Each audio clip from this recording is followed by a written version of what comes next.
The more breweries that open, the more people are going to come to Wilmington and drink beer, make it like a Asheville on the coast, and that's fine by me. People come down and they're going to hit every brewery when they get down here because beer tourism is a real thing. So there are cadets and queens who met here at the festival, ended up getting married, now have families of their own, so it really has become a part of their family and their life.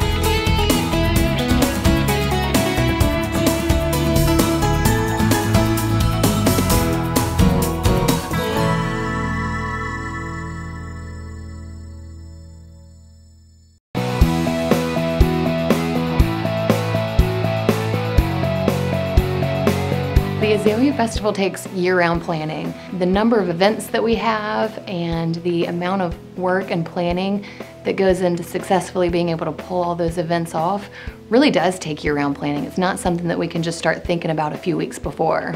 The Azalea Festival started in Wilmington as the North Carolina Azalea Festival at Wilmington, and a number of years ago in the 80s it actually transitioned to the North Carolina Azalea Festival.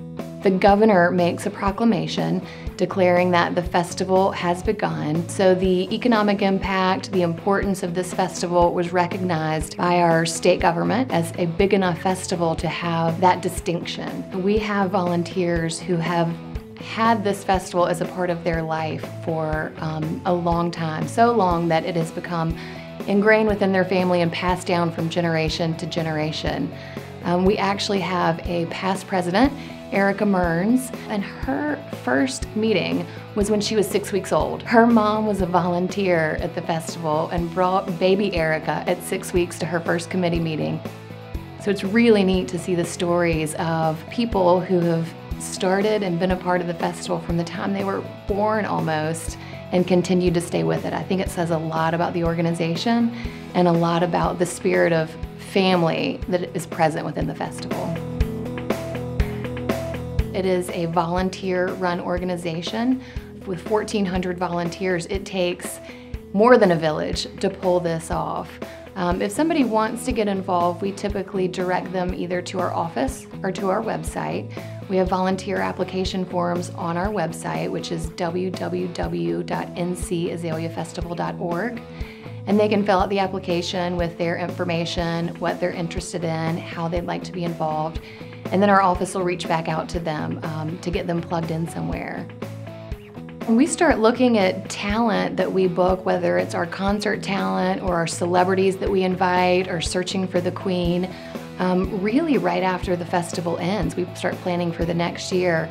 And as the festival has grown and gotten bigger and we've been able to secure larger acts for both the concerts and celebrities, it takes booking those people well in advance. So our volunteers start planning months and months and months out to enable us to secure good talent, get on their calendars, make sure we're bringing those large faces and names to Wilmington for everybody to enjoy. We've got a great relationship with the Cape Fear Garden Club who help secure bells for us each year. The high school girls that apply to be a part of that tradition, it's really special for them. A lot of them might have had a mother who was also a belle.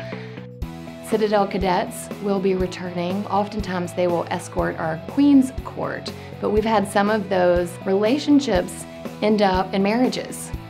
So there are cadets and queens who met here at the festival, ended up getting married, now have families of their own, so it really has become a part of their family and their lifeblood.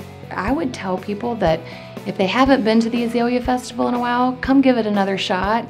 There are a lot of new things that are going on with the festival that I think people will enjoy. And we just have an amazing opportunity to have this in Wilmington. It's hard to believe it's right here in our own backyard and you don't have to drive to Charlotte or to Raleigh. There's a new modern spin now, but deeply rooted in our traditions that have made the Azalea Festival so important and such a good part of this community.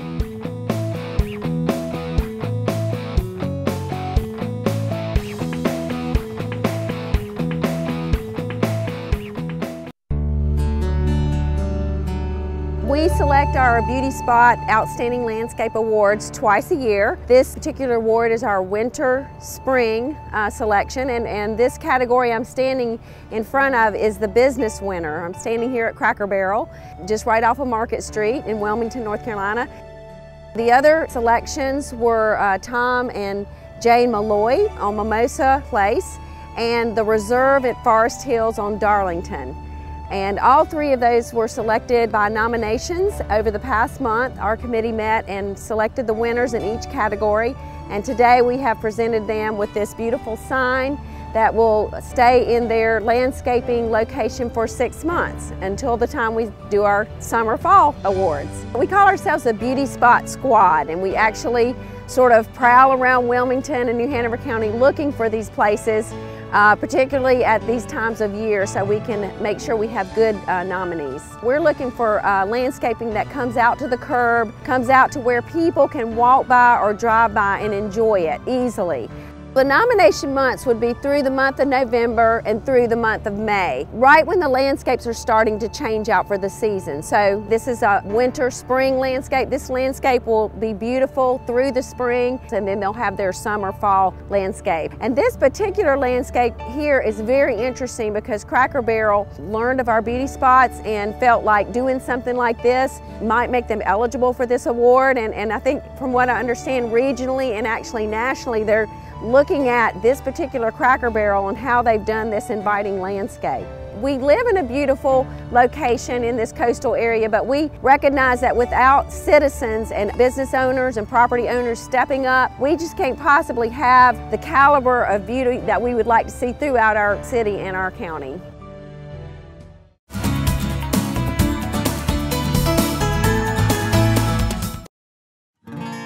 Around here, we work hard for you. We get started before the sun comes up and work well into the night. We use only the freshest ingredients for our food and our craft beers. At Front Street Brewery, we're passionate about our work and what we serve. For nearly 20 years, we've been proud to call Wilmington home. So from our family to yours, thanks for coming in. Front Street Brewery, serving you since 1995. Look through the eyes of the past and see the future as history comes to life.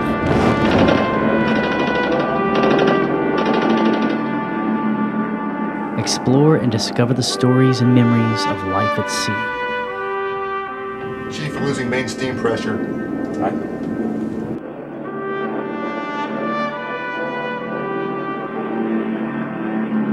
History comes alive on the battleship North Carolina. The most talked about travel experience is a river cruise. We work with top name operators. There is no better way to see the world than on a river cruise from Four Seasons Travel and spend less time getting there and more time being there. Bring your home movies into Carolina Video Edit Centers for professional high-quality transfer. From old-school VHS to the latest digital cameras, we can transfer to disk, hard drive, or upload directly. Whether it's digital archiving or social media sharing, we can do it at Carolina Video Edit Centers. It's a little taste of Mexico right here in Wilmington.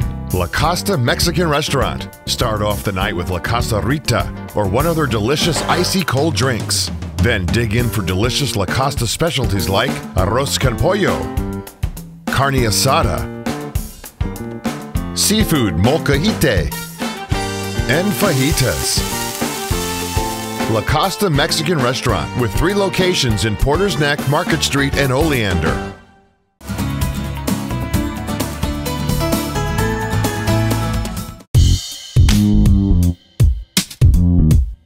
We've been here for 20 years, and I think we were 6th or 7th in the state opened. Up until now, the only brewery in Wilmington functioning, and now more guys are opening up, and we think it's great. The more breweries that open, the more people are going to come to Wilmington and drink beer, make it like a Asheville on the coast, and that's fine by me, because people come down and they're going to hit every brewery when they get down here, because beer tourism is a real thing. People spend money to go drink beer. The building's a little bit older than us. It's the same system. I think it's from the mid-'80s, and it's from a company that's now defunct, so finding spare parts is pretty difficult, but we've made some modifications through it over the years. When I got there 8 years ago, that was my priority, is to tinker with it, get some new things, and make it the best system that we possibly can, because that system's not leaving that building anytime soon. And we pump out a lot of beer from that system, for sure. Last year we went through about 2,800 kegs of beer in the restaurant alone. Walking through our doors, you're getting beer as fresh as you possibly can. It was made right there, it never left the building.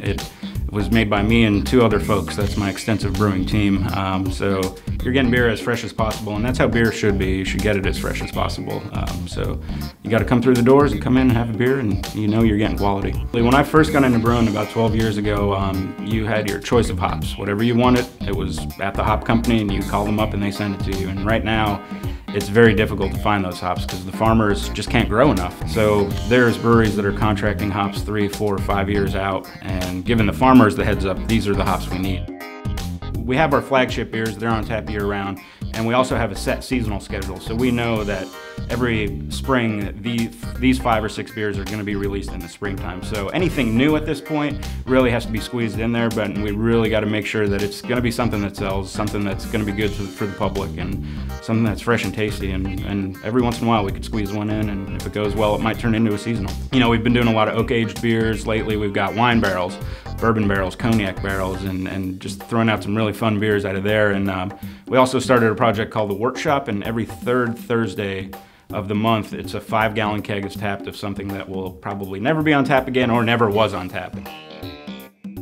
My brewer, Kelsey, she's usually in charge of that project. She's got a lot of fun things going on. She's done an apple ale, she's doing a gingerbread beer, and usually they are gone by the next day, so it's great. You know, if you really want to try that beer, you better be there that night because it's not going to be around tomorrow. And we've had some success with a few of the beers, so we might do full-scale batches of that eventually down the road. We just got to figure out a way to fit it in. Throughout the year, we do many fundraiser beers. The 2 big ones that we're going to do again this year is the Battleship Pale Ale, which is a fundraiser for the USS North Carolina, which is great. It's a phenomenal beer. It sold out really quick, and anything we can do, even if it's a small amount of money that we could donate to that ship, we're more than happy to do it. One of the other beers we do is the Ales for ALS beer every year, and that's a nationwide fundraiser. So the Hop Farm started that the fundraiser, and they send out the hops to us for free as long as we make a donation back to their charity. And it's just really, we've raised a lot of money for ALS research, and it's just been a great thing. This is going to be our 3rd year doing it in 2015. So we do free brewery tours and tastings every day, 7 days a week, and we do 3 tours, 3 o'clock, 3:45, and 4:30. And you get to come into the brew house with one of the brewers that's doing the tours that day. They give you a rundown of the process, how it works. You get to look around a little bit, and then you get some free beer samples at the end, which makes everybody happy. There's been times I've tried to go down there on a Friday with my family or friends, and I couldn't even get a table. That tells you how busy we are, and we're really happy to be operating in Wilmington. We love the city, and it's just been great. It's been a great 20 years.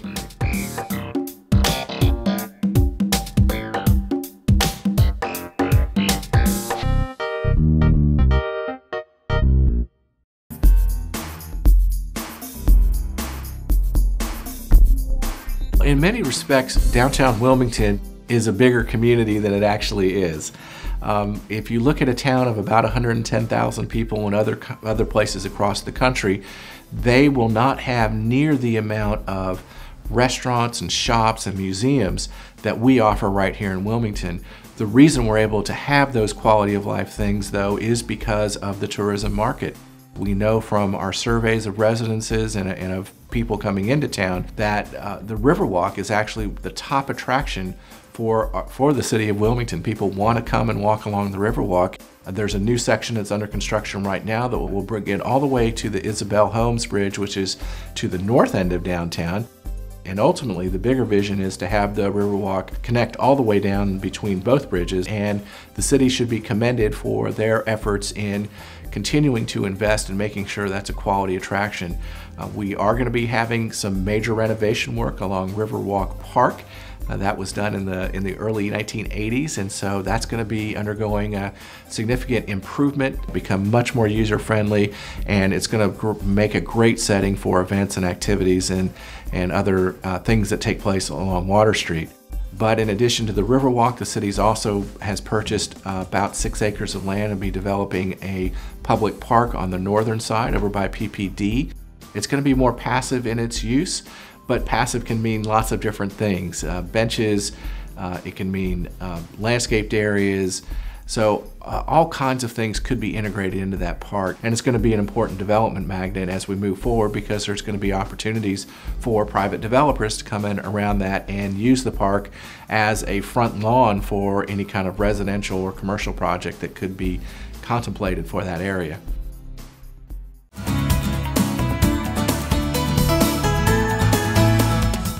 Alpha Mortgage. We're the only full-service mortgage banking firm in southeastern North Carolina. From origination through processing, underwriting, funding, closing, we do it all locally.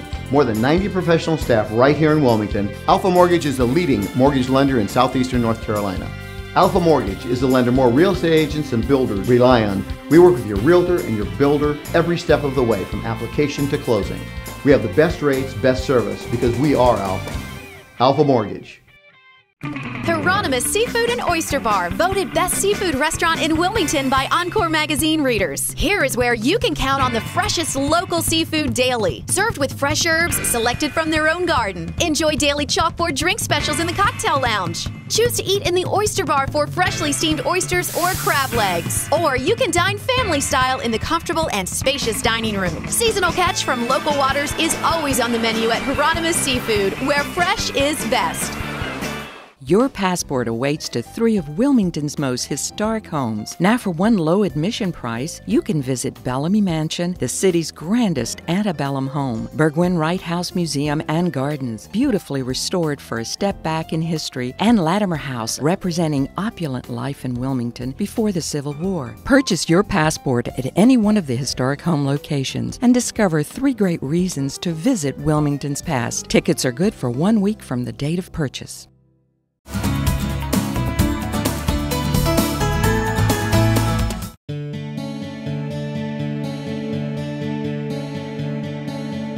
Here at Portia Hines Park, this is a big event we do every fall. It's called the Yam Jam. And these are members of our YEZ Teen Council. They come out to every event and help volunteer. They help get people signed up. They participate in the activities. Every Saturday here at the park we have soccer going on, and now we have our new YEZ Farmers Market that will be running every Saturday as well from 1 to 3. So we just want to make it a place where kids and parents and families come out and there's lots of activity going on. Yams! This is our 2nd annual Yam Jam in partnership with the Blue Ribbon Commission's Family Fun Day here at Portia Hines Park, where we have 17,000 pounds of yams dumped behind me that we are going to be distributing throughout the day to families in the Youth Enrichment Zone. And we also have healthy recipes that we're giving along with bags. When we got here at 11 o'clock this morning, the POW was so high when we took a picture it came up to our eyes. You couldn't even see our volunteers behind the POW. All of these yams are donated by local farmers to the food bank, and the residents are so excited that they've been taking the bags as soon as they've been filled. And as you can see, the residents are already packing bags for themselves. We're falling behind. Through our partnership with the Blue Ribbon Commission, the Junior League identified the need for healthy foods access in the Youth Enrichment Zone. And we worked very closely with Jana, who really inspired us to create an event where we can get a lot of produce out to the residents. Yeah, we're from New Hanover High School and we're volunteering, helping them out. And I'm with UNCW, I'm an intern there, so I intern with the Blue Ribbon Commission. And we're running a farmers market with Feast Down East, which is a nonprofit that connects mid to small local farmers with market systems. So this is an example of a market system. It's a mobile market that will be running every Saturday from 1 to 3 at the Portia Hines Park. Right now we have tomatoes, grapes, cucumbers, and collards. But people have been asking for squash and apples. But as the winter comes in, it'll get more to root vegetables. My name is Travis Johnson, and every Saturday we come out here at 10th Street Park and we help out little kids by donating bikes, and we have soccer every day from 1 to 4 o'clock. This is what we call our Soccer in the Park. So we've partnered up with the Blue Ribbon Commission, and every Saturday until the end of October, we're offering free soccer. We provide them free shoes. We're going to give everybody a little uniform in commemorance of their efforts.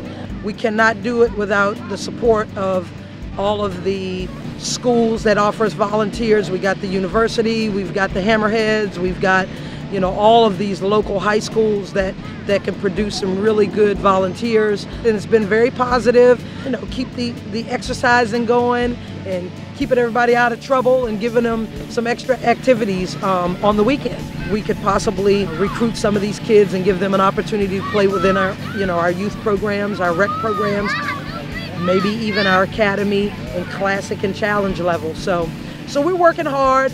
Again, we cannot do it without support from everybody in the community. It's a joint effort. In 2012, the 10th Street Park was officially renamed Portia Hines Park after a well-respected community member of the North Side. The park was revitalized through a large community project in 2012 with a Kaboom grant, which involved several organizations, including the Blue Ribbon Commission, the United Way of the Cape Fear area, and of course, the City of Wilmington. We are committed to continuously maintaining a presence in this park to give the kids many opportunities to engage in positive activities. This includes our weekly soccer, our weekly farmers market, our bike safety courses, and bike giveaways that we hold for the kids. We welcome volunteers from all over the community to come and join us for these events, and please contact us if you or your organization are interested in getting involved or donating to these events.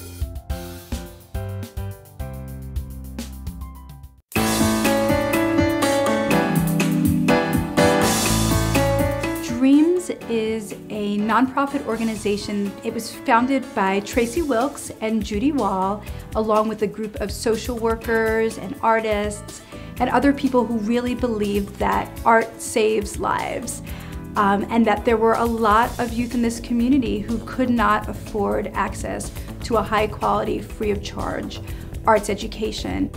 We have multidisciplinary arts classes that are held at our center, and then we have outreach classes that are offered throughout the community. And all of our classes are facilitated by professional teaching artists, incredibly talented, dedicated, committed individuals who not only hold the artistic bar high, but really emphasize that positive youth development and that mentorship through the arts.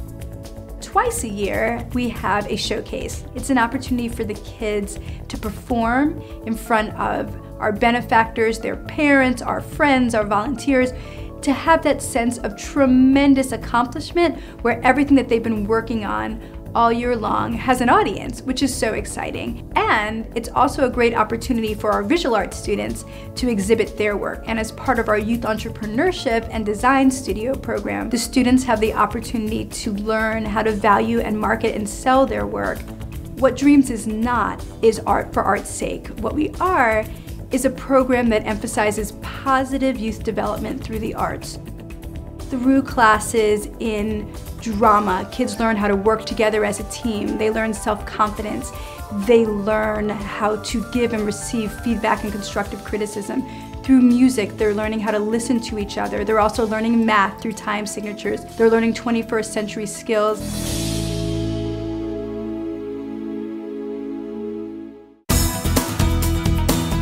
Discover more to do and see in Wilmington. See the attractions, events, businesses, and people that make this a great place to live. Keep your eyes on us as we keep our eye on Wilmington. On CBS 10 WILM.